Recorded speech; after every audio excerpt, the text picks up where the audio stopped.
जय जगन्नाथ सांग मैंने केमती अच्छी आशा कर भल थे। तो वेलकम टू अनदर ब्लॉग। तो आज आम जीवा आमर बारिकपुर देख पारे आम ए रास्तार अच्छे। तो आज पूरा पागटा पूरा मस्त कर पूरा माने एकदम क्लीयर पाग कर आम आज बाहरी आस बोलते तो सीधा आम गलु आम बारिकपुर बाजार आड़ को देख पारे आमर यहाँ बारिकपुर बाजार।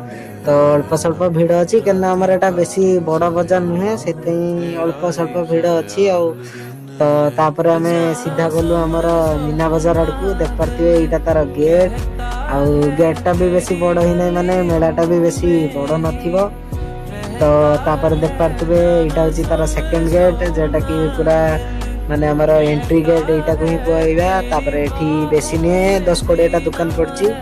तो सब दुकान गुड़ा फास्ट बुली जावा तापरे कौन किणवा कौन खाइबा देखिबा।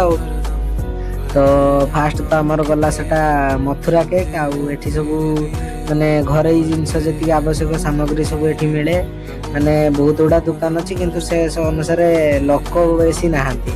तो माने बहुत खुशी लगुच मत कहीं मत भिड़ एक पसंद नुहे। तो से फाँकार पलि आस बुलायापी आज भगवान मो कथा सब शुणी। तो तापर एमती सब बुले बुला कि आसिक मु गोटे चाबी किणिली कहीं मोर लकर दरकार हम चाबी आम फिटर पिला माने सब जानते लकर कौन लकर चाबी कहीं दरकार हुए। तापर माने केते भेराइटी जिनसटा देख खाली कितु कि गोटे भी जिन आम पुओ पिला ना सब झी पिला लेडीज मान ही केवल नहीं बोधे मेलाटा।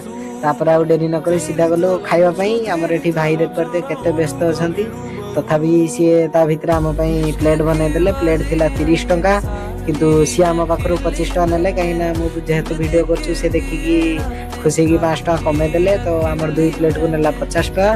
तो भाईंकर चाउमिन पूरा टेस्टी थिला।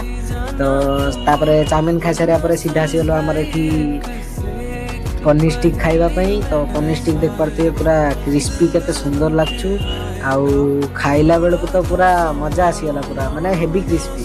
तापर लास्ट को आम खाइलु आइसक्रीम शीत दिन तो आइसक्रीम रो मजा आप जानते केमती मत आइसक्रीम खायापी बहुत भल लगे। तो भाई मैंने देखिए अंधार भी हो गला तो से डायरेक्ट घर को जीवाई बाहरलु। तो आज दिन ये कटिला रोची। तो पुणी देखा नेक्स्ट वीडियो रे बाय बाय।